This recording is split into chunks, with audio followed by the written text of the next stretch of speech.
9 de la mañana, 4 minutos. Seguimos con otra mirada sobre lo que está sucediendo en Oriente. Ya van 4 días, hoy es el cuarto día desde el sorpresivo ataque de Hamás contra Israel. La organización terrorista amenazó ayer con ejecutar a los rehenes capturados si continúan los bombardeos como respuesta por parte de Israel.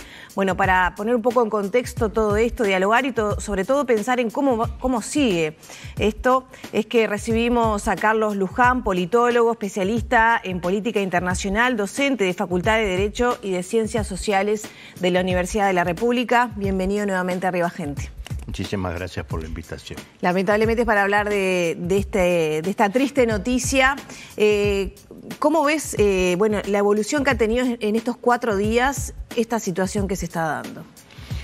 Mira, yo creo que estamos ante una situación que va a durar meses. La declaración de guerra del presidente de Israel del domingo debe ser tomada muy en serio. Hace a una serie de pautas del derecho internacional y primero, tenemos la posibilidad de una incursión terrestre en Gaza, que hoy tiene al gobierno con un dilema muy fuerte por los casi 150 rehenes israelíes que tiene Hamás en territorio de Gaza, pero el primer ministro Netanyahu ya planteó que los bombardeos eran una primera fase, entonces en una zona densamente poblada con una situación donde el ingreso de la infantería y los blindados puede llegar a costar miles de vidas humanas. Después tenemos el frente norte, con la posibilidad de que si hay una incursión israelí en Gaza, se reaccione y haya un ataque de parte de Hezbollah desde el norte. Recordemos, allí es donde están situadas las fuerzas de las Naciones Unidas, con lo cual es una situación también muy compleja para las propias fuerzas de paz.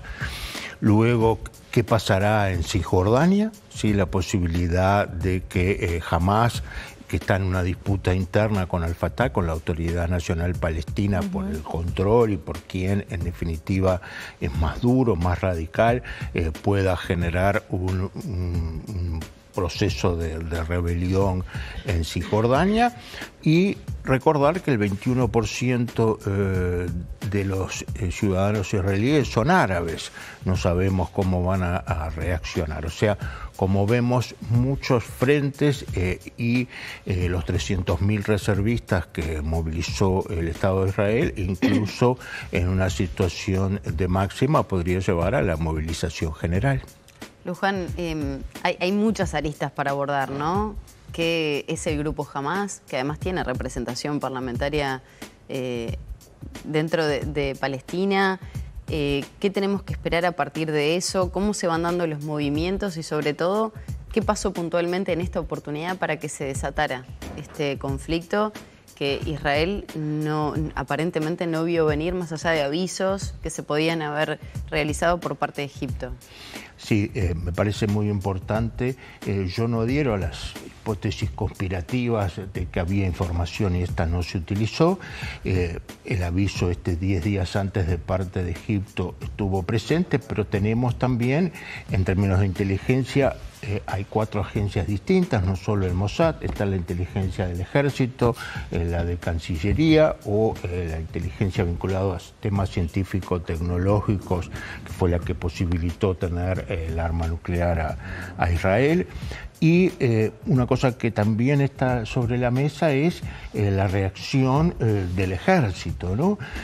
Una de las concesiones que en su gobierno de coalición había hecho a los grupos más ultraortodoxos Netanyahu era que no funcionaran los trenes en esta festividad, en las festividades religiosas. Eso dificultó el traslado.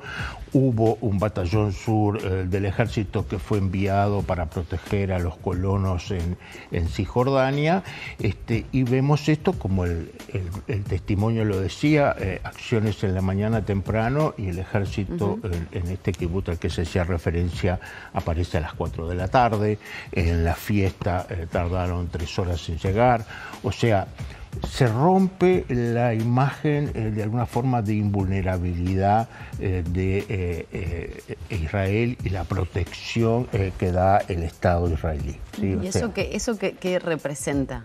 Como bueno, acá para adelante, ¿no? Eso ya para atrás no se puede hacer nada. Una socióloga franco-israelí que plantea un primer momento de horror, de terror, de pánico, de paralización, y eso seguramente, plantea esta socióloga, va a seguir por un momento de mucha rabia, ¿sí? De mucha ira, y los sentimientos de este tipo a veces generan políticas muy duras, incontrolables, y la situación de los rehenes en una comunidad como la israelí, de protección de cada uno de sus integrantes, con imágenes en directo que vemos todos, genera mucha tensión, y la acción se pide seguramente que haya una acción.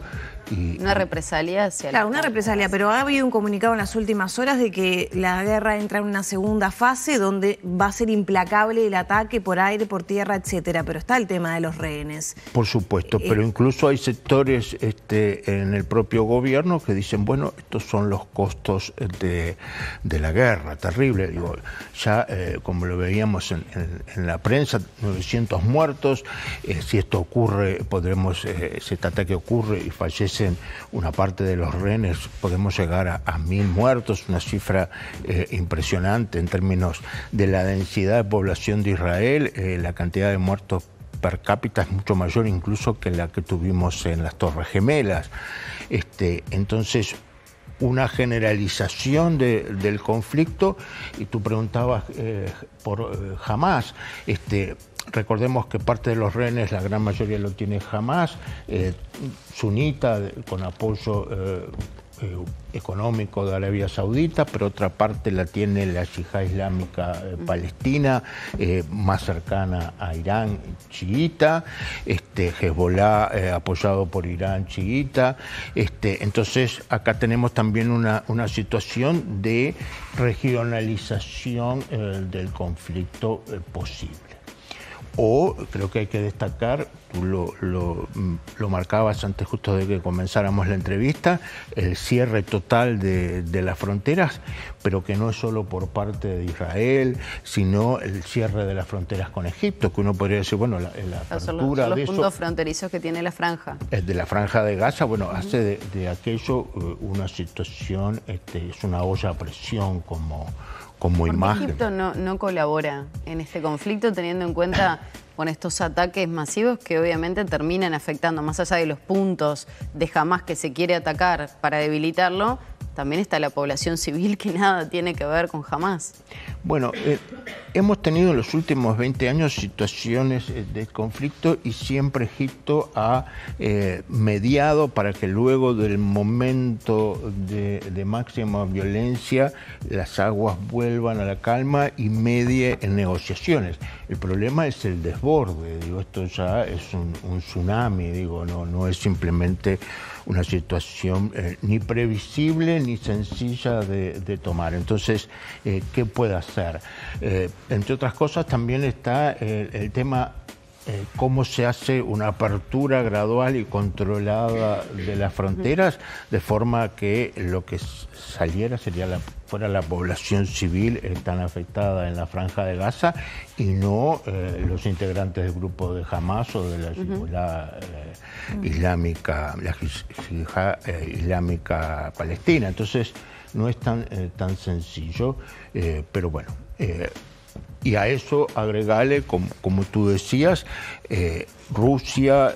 Claro, esa pregunta te quería hacer, ¿no? Cómo esto toca otras cuerdas del concierto internacional, pero antes, Antes de esa pregunta te quería hacer la siguiente. ¿Por qué sucede ahora este ataque con estas características tan fuertes, tan sangrientas, que hackean tanto, digamos, a Israel? ¿Qué se quería impedir? Israel estaba avanzando en acuerdos de paz justamente con el mundo árabe. ¿Cuál era la situación previa a esto? Exactamente como tú dices. Primero están los acuerdos de Abraham que propició el presidente Trump con los Emiratos Árabes Unidos, con otros países árabes, y que de alguna forma el presidente Biden quería superar y mejorar y ampliar a Arabia Saudita, el líder regional en el mundo árabe en la región. Que se concretaba por estos días, ¿no? Unos 10 días aproximadamente. Exactamente. Entonces, yo imagino que si tu principal fuente de financiamiento, por supuesto también en todos estos términos humanitarios y económicos, no solo militares, va a un acercamiento, es muy probable que veas en eso una posibilidad de que esos apoyos terminen. Eso en términos de los vínculos internacionales, que esto obviamente traba, congela, sobre todo por la opinión pública en los países árabes muy pro-Palestina. Y por otro lado, la percepción de debilidad del gobierno de Netanyahu. 3 casos muy fuertes de corrupción que podrían llegar a juicio.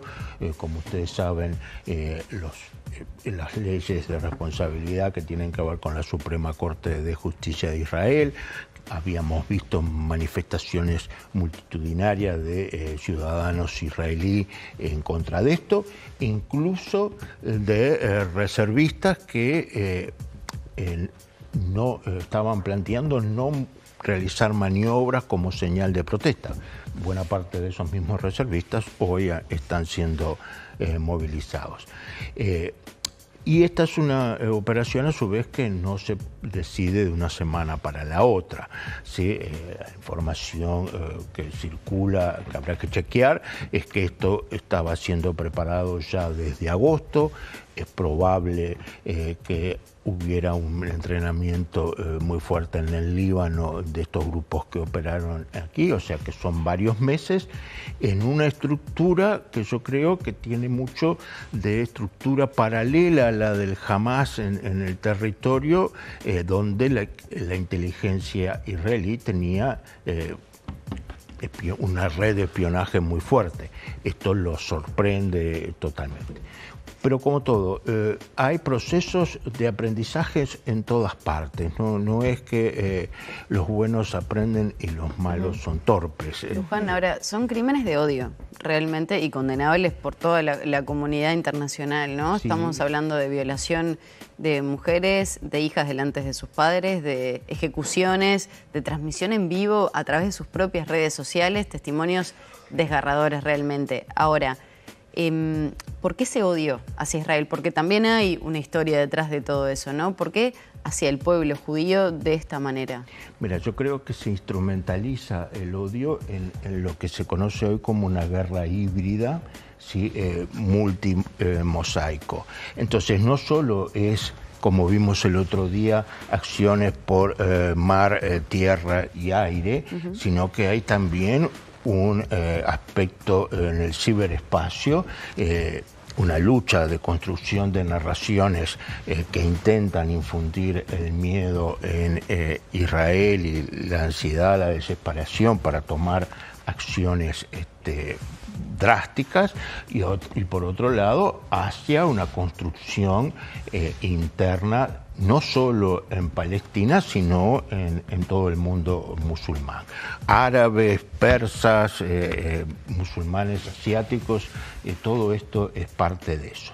Entonces, tenemos que empezar a ver que las formas convencionales de combate bajo los acuerdos de Ginebra son cosas del pasado. Entonces, y adaptarnos a todo esto. A ver, la guerra siempre tuvo horror, las poblaciones civiles siempre han sufrido de las guerras, o sea, eso no es una novedad. La idea de los medieval de los dos ejércitos de nobles con sus escuderos que se enfrentan muy lejanos de las poblaciones y en las poblaciones civiles la guerra es alejada, hace ya siglos que dejó de estar presente. Lo que pasa es que esto es una mezcla de guerra, masacre, horror, y lo que continúa también. Yo vuelvo a insistir que operaciones militares israelíes en Gaza van a tener pérdidas civiles muy cuantiosas, también militares, ¿no? También de soldados israelíes, porque el combate manzana a manzana es algo de muchísimas pérdidas, excepto que vos obviamente tomes una política de tierra arrasada con una potencia de fuego desmesurada, pero igual vas a tener pérdidas. Entonces, lamentablemente, esto hace a los horrores de la guerra, algo que creíamos que ya no estábamos viendo, pero hace 2 años casi que tenemos la guerra en Ucrania, tuvimos la intervención de Azerbaiyán en Nagorno-Karabaj, ahora esta situación, un Sahel en llamas, con golpes militares. Sí, yo insisto que por suerte vivimos en Latinoamérica un continente de paz y desnuclearizado, y la paz debemos valorarla profundamente. Pero bueno, el panorama es muy, muy difícil. Carlos, muchas gracias por tu análisis, por estos minutos.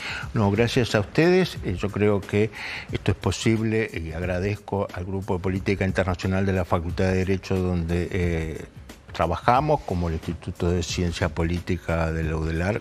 Sin ese apoyo esto no sería posible. Gracias. Habrá más análisis para hacer sin lugar a dudas. Cerramos por aquí la nota, ya pasan 21 minutos de las 9 de la mañana.